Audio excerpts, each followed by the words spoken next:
Well, it's already time to think about your flu shot. The Centers for Disease Control recommends getting the vaccine by the end of October because it takes about 2 weeks for the body to build up immunity. And joining us now is Dusty Warden, the Director of Operations for Immunize El Paso. Dusty, what strains of the flu will the vaccine protect against this year? This year's vaccine will cover H3N2, H1N1, the typical type A and type B vaccine, influenza virus strains.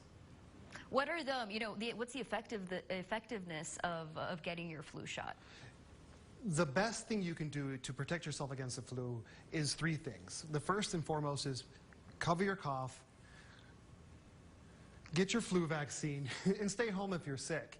The problem with all of this is that you have to do all of these things to be actually effective. But again, flu vaccine is the first and foremost way to actually get protected against the flu.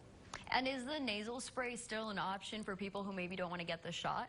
Unfortunately, we stopped offering the nasal mist or the flu mist due to effectiveness concerns. But now what we're doing is we're pushing several different types of vaccines. We have quadrivalent, which covers several different strains of vaccine, or excuse me, of the influenza virus, as well as a new cell-based vaccine that's proven to be very effective.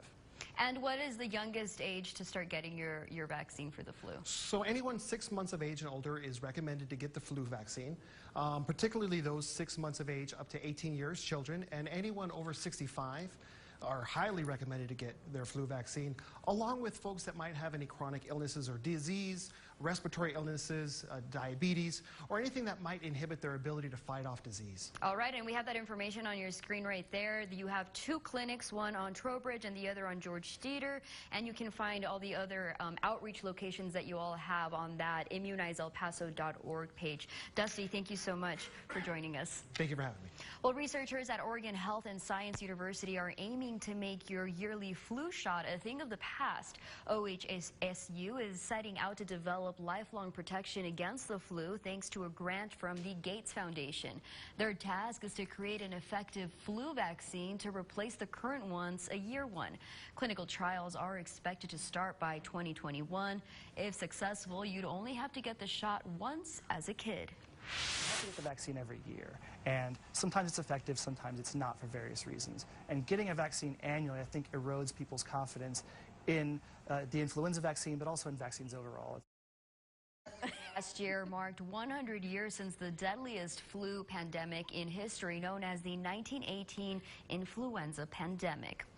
Well, it looks like exercising may slow down the effects of Alzheimer's disease in high-risk patients. Researchers compared the cognitive function and brain volume between 2 groups of older adults with memory issues. Those who did aerobic exercises several times a week experienced slower degeneration in the part of the brain that deals with memory. That is compared to those who only did flexibility training. The scientists stressed that more research is needed. Meanwhile, researchers at the University of New Mexico are working to develop a vaccine for Alzheimer's, a disease which affects an estimated 5.8 million Americans, according to the Alzheimer's Association.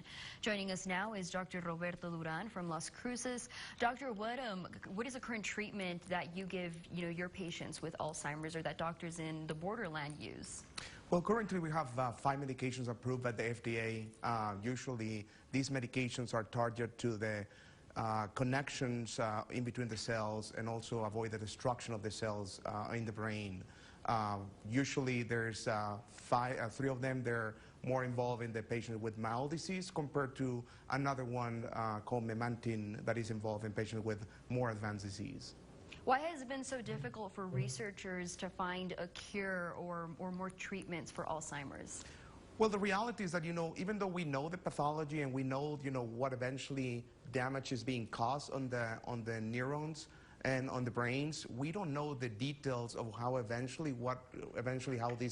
how this pathology happens. So it has been very difficult to really find out a cure and a way to prevent the disease.